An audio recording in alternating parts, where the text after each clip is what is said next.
ভোটের মুখে কয়লা কেলেঙ্কারি তদন্তে সক্রিয় ইডি। আর্থিক তছরূপ আইনে বাজেয়াপ্ত বিপুল অঙ্কের টাকা এবং নতুন করে প্রায় 160 কোটি টাকা বাজেয়াপ্ত হয়েছে বলে ইডির দাবি। মোট 482 কোটি টাকার সম্পত্তি বাজেয়াপ্ত, এমনই প্রেস বিবৃতিতে জানিয়েছে ইডি।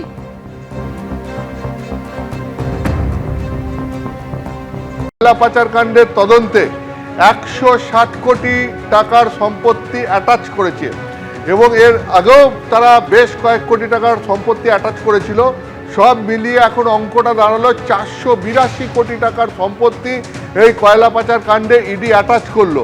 তার মধ্যে আজকে যেটা একদম রীতিমতো প্রেস রিলিজ দিয়ে জানানো হয়েছে ইডির তরফ থেকে যে 160 কোটি টাকার সম্পত্তি তারা অ্যাটাচ করেছে। এই প্রেস রিলিজে কয়লা পাচার সংক্রান্ত আরও বেশ কিছু গুরুত্বপূর্ণ তথ্য ইডি তুলে ধরেছে। সেগুলো কীরকম? ইডির বক্তব্য হচ্ছে যে এই কয়লা পাচার কাণ্ড চলতো, কীভাবে চলতো সেটাও এই প্রেস রিলিজে বলা হয়েছে। কি বলা হয়েছে?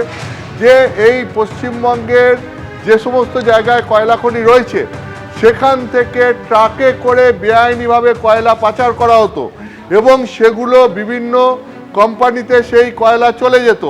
এখন এই যে ট্রাকগুলো সেইগুলো তো বেআইনিভাবে যে তাদের পাচার করা হতো, তাহলে রাস্তায় তাদেরকে পুলিশ ধরতো না কেন? ইডি এই প্রেস রিলিজে দাবি করছে যে এই যে কয়লা সিন্ডিকেটের যে মাথা অনুপ মাঝি ওরফে লালা, তার নামে লালা প্যাড চলতো। এই লালা প্যাড কি?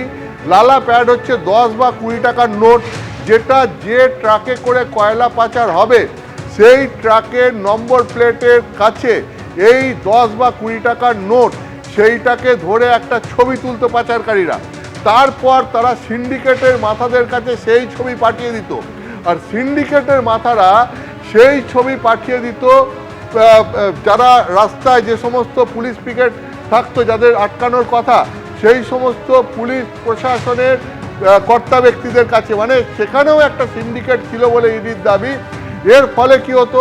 এই ট্রাকগুলো যখন রাস্তা দিয়ে বেআইনি কয়লা নিয়ে যেত তখন এই ট্রাকগুলোকে ধরাই হতো না, বা ধরলে পরেও সঙ্গে সঙ্গে তাদের কাছে ওই নোট দেখে, যে নোটটার পাশে রেখে ওই গাড়ির নম্বরের ছবি তোলা হয়েছে সেই নোটটা দেখে সঙ্গে সঙ্গে, বা ওই গাড়ির নম্বর দেখে সঙ্গে সঙ্গে সেই গাড়িকে ছেড়ে দেওয়া হতো। তো এইটা হচ্ছে ইডি অভিযোগ করেছে এবং সেই সঙ্গে সঙ্গে ইডির বক্তব্য হচ্ছে যে এইভাবে কোটি কোটি টাকার কয়লা বছরের পর বছর পাচার হয়ে গেছে এবং সেই টাকা কোথায় গেছে সেটা খুঁজে দেখতেই ইডির তদন্ত চলছে। এবং ইডি এক্ষেত্রে বলছে যে আলটিমেট বেনিফিশিয়ারি কারা, অর্থাৎ শেষ পর্যন্ত এই টাকা নিয়ে লাভবান হয়েছে কারা, তাদেরকে খুঁজে দেখতেই ইডির তদন্ত চলছে। ইডি তদন্ত করছে এই কোটি কোটি টাকা শেষ পর্যন্ত কাদের ঘরে পৌঁছেছে সেই তাদেরকে খুঁজে বের করার জন্য। তুমি জানো যে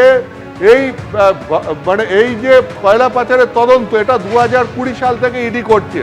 2020 সালের 27শে নভেম্বর প্রথম সিবিআই এই কয়লা পাচার কাণ্ড নিয়ে একটা কেস করে এবং সেখান থেকে 28শে নভেম্বর 2020 সালে সেখান থেকে মামলাটা টেনে নেয় ইডি। সেই তদন্ত চলাকালীনই ইডি আজকে রীতিমতো প্রেস রিলিজ দিয়ে জানিয়ে দিল যে তারা এই টাকা কোথায় গিয়ে পৌঁছেছে, তার শেষ পর্যন্ত তার মূল বেনিফিশিয়ারি কারা, অর্থাৎ লাভবান কারা হয়েছেন, সেটা তারা খুঁজে দেখতে এখনো জোর কদমে তদন্ত চালিয়ে যাচ্ছে।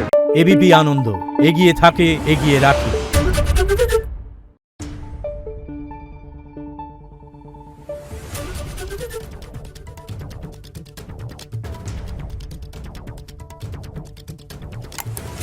Thank you.